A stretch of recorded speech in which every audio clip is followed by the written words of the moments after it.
Calaroga Shark Media. From Washington, D.C., where we'd like to make more fun of Harris, but pantsuit jokes just aren't that funny. This is Ballot. That's right. I'm just here to goof on things, and if my choices are the Space National Guard, a guy who brought a dead bear to Central Park, or a woman wearing pantsuits, well, those are easy choices. Right, Cheryl? Let's hit this. Donald Trump is reaching for the stars again, and I'm not talking about his hair. Our former president, speaking at a National Guard conference in Detroit, laid out his plans for the military that are so out of this world. Even Elon Musk is saying, "Slow down, buddy." First up, Trump wants to create a National Guard for the Space Force, because apparently, the regular Space Force just isn't forcey enough. He proudly declared, "Space Force has been very important, very, very important." You know it's serious when he uses very twice. That's one more very than he uses for his love of McDonald's. But wait, there's more. Trump also wants to build an Iron Dome for the entire United States. Yes, you heard that right. He's going from build the wall to build the dome, and Mars is going to pay for it. I guess he figures if he can't keep immigrants out horizontally, he might as well try vertically. Trump claimed, "Ronald Reagan wanted this many years ago, but we didn't have the technology at that point." Well, we didn't have Twitter back then either, but that didn't stop Trump from using it to govern. Of course, experts are saying this Iron Dome idea might be a bit, shall we say, pie in the sky. They argue it would come with a hefty price tag and be of little use against short-range missiles. But hey, when has a little thing like practicality ever stopped Trump before? Trump also took a moment to slam Biden and Harris for the Afghanistan withdrawal, calling it the most embarrassing day in the history of the U.S., which is a bold statement coming from a guy who once looked directly at a solar eclipse. Tulsi Gabbard has officially endorsed Trump for president. That's right, the former Democratic congresswoman has jumped ship faster than a rat on the Titanic. It's like watching a vegetarian become the spokesperson for a steakhouse. Gabbard quit the Democratic Party in 2022, complaining of its wokeness. Apparently, she prefers her politics fast asleep. She's gone from championing liberal issues to praising Trump faster than I can change channels when one of those sad animal commercials comes on. Trump welcomed Gabbard to a stage in Detroit because nothing says winning strategy like bringing a former Democrat to the heart of Union country. It's like trying to sell ice to Eskimos, except the ice is melting and the Eskimos are on strike. Meanwhile, the Democratic Party dismissed Gabbard's endorsement faster than a telemarketer's call. They said Trump is more fixated on winning the backing of extremists than hardworking Americans. Well, when you can't win the popular vote, I guess you gotta catch 'em all, Pokemon style. Now, if you listen every day, you might be like, "Hey, McDavies, you're clearly in the tank for Harris. All you do is make fun of Trump.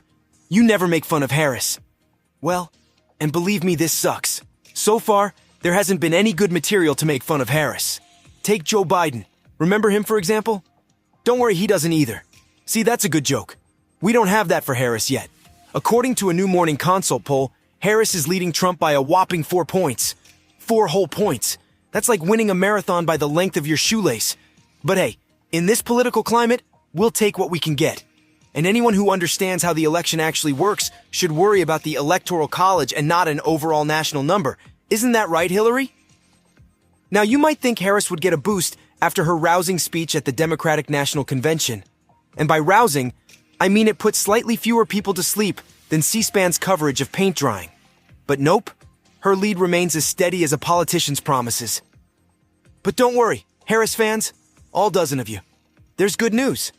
More voters are hearing positive stories about her than negative ones. It's been 5 weeks straight of this media honeymoon. I haven't seen this much positive press since Beyoncé was announced as appearing at the DNC. The real winner here? Tim Walz, Harris's running mate. He's now the least disliked person on either ticket. Congrats, Tim. You've won the Most OK Guy in Politics award. I did work with the AI on some Harris material. So far, here's what we've got. Rumor has it, Harris is bringing back the tan suit. Because nothing says, "I'm presidential material," like dressing like a walking beige wall. Harris's pantsuit collection is so extensive, Hillary Clinton called to ask if she could borrow a cup of shoulder pads. Harris has so many pantsuits, She's considering renting out the Lincoln bedroom as a walk-in closet. The VP's tan suit is so bland, it's been mistaken for wallpaper in the Oval Office 3 times this week. Harris's pantsuit game is so strong, she's thinking of changing her campaign slogan to "Yes, we pan suit." That one's pretty good. Harris has worn so many pantsuits, she's considering changing her title from Madam Vice President to Madam Van Pantsuitdent. J.D. Vance, on the other hand, now that's someone I can make fun of. Folks, Republican VP nominee J.D. Vance just accepted an endorsement from Robert F. Kennedy Jr., the conspiracy theory peddler who makes my crazy ex-girlfriend Norma look like a beacon of sanity. And let me tell you, Norma once tried to exorcise my toaster because she thought it was possessed by the ghost of Elvis. Vance is cool accepting the endorsement from RFK, despite not agreeing with some of his conspiracy theories. Well, isn't that convenient? It's like saying, I don't agree with the arsonist's methods, but I sure do like the warmth from the fire he started. When asked to take sides on 9/11, wait, are there sides on 9/11? Vance proudly declared, I'm on the pro-America side. Wow, what a brave stance. Next, he'll tell us he's pro-oxygen and anti-stubbing your toe. Well, folks, it looks like the Baldwin-Kennedy bromance has officially come to an end. Billy Baldwin, the Baldwin brother you probably forgot existed, has taken to X, formerly known as Twitter, formerly known as a place where people shared pictures of their lunch, to absolutely roast his former BFF, Robert F. Kennedy Jr. Billy's not pulling any punches here. He's basically saying RFK Jr. has gone from Kennedy to Can't Nettie faster than you can say conspiracy theory. According to Billy, they were once so close they carpooled their kids to school. Baldwin accused Kennedy of making a cynical, hypocritical betrayal of his political values, which is a fancy way of saying, dude, what the actual heck? I haven't seen a Hail Mary this badly received since that time I tried to order a virgin cocktail at a biker bar. But wait, there's more. Billy says Bobby has sold his political soul and desecrated the historic work and legacy of his father Robert and his uncle President John Kennedy. Ouch. That's the political equivalent of, you're not just embarrassing yourself, you're embarrassing the whole family at Thanksgiving dinner. And it's not just Billy who's upset. RFK's siblings are upset too. They released a statement saying his Trump endorsement is a sad ending to a sad story.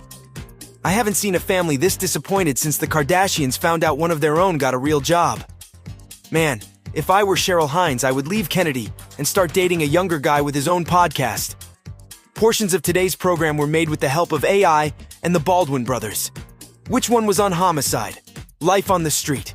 He was pretty good.